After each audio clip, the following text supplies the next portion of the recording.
Penguin Random House Audio presents I'm Fine and Other Lies. This is the author, Whitney Cummings.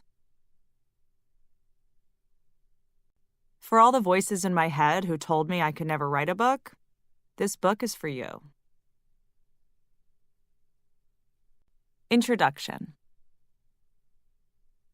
When I was about 12 years old, one of my favorite things to do, besides making desperate audition tapes for MTV's The Real World, was going to yard sales and perusing strangers' junk. I, of course, mean peruse the stuff they were selling, although I'm sure I also checked out a couple of dudes' actual junk on more than one occasion, given I was a very curious child, and this was before porn was free. I just loved looking at the tables of old trinkets and fabricating a narrative of what the sellers' lives were like. Old skis, a chessboard, and dusty encyclopedias inspired me to fantasize about the sellers' mysterious lives. Maybe they were detectives or spies or on the run from the law for some glamorous crime they'd committed. In retrospect, I now realize they were probably just going through a divorce and needed to get rid of their ex's shit ASAP. But at the time, this activity was a romantic escape from reality and perhaps the first evidence that I wanted to make up stories for a living. I was also a pathological liar until I was like 15, but that's a way less sexy genesis of my occupation. During one of these garbage ogling sessions, I came across a book called Couplehood by Paul Reiser. At the time, I was too young to know who Paul Reiser was, and some of you still might be, which is very annoying, but in this book, he hilariously recounted the daily confusions and humiliations of being in a committed relationship. At that point in my life, I had never been in a committed relationship with anything except anxiety and head lice, and I'm pretty sure my imaginary marriage to Luke Perry didn't count. But I somehow related to the book anyway.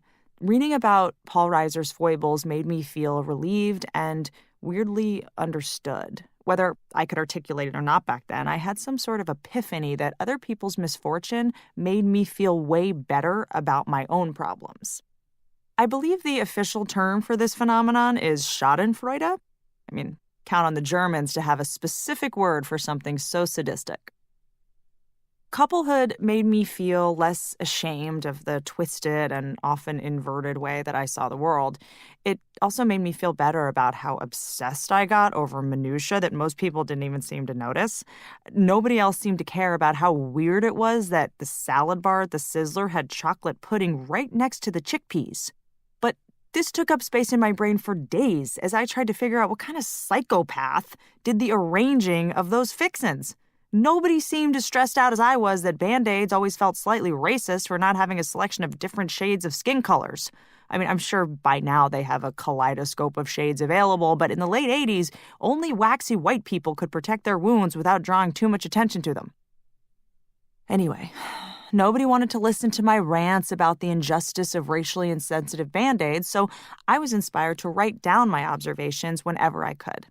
I found an old typewriter in my aunt's basement and used to hack away at it every chance I got. Yes, there were computers back then. I'm not that old, but computers saved documents, and I didn't want to risk anyone reading my insane diatribes.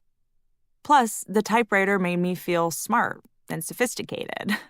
I mean, to feel sophisticated, I probably could have just stopped curling my bangs, but at that point in my life, common sense wasn't really on my radar. I always dreamed that these masturbatory ramblings would one day be the seed of a book, but my self-esteem has always been way too low to follow through with it. I always told myself I'd wait to write a book until I had actually accumulated enough entertaining mistakes to make the read worth your time. I realize that it's a big deal that you're even listening to this, given how much is available for entertainment these days. I mean, YouTube videos of babies eating lemons and girls falling off stripper poles and apps that remix your face with a dog's. Look, it took me forever to finish writing this book because of these exact distractions. But once I got focused enough to be able to finally get this stuff down, please know that I set the bar high, constantly asking myself, can this compete with a video of a guy falling off a ladder on the Home Shopping Network? Folks, I think it can.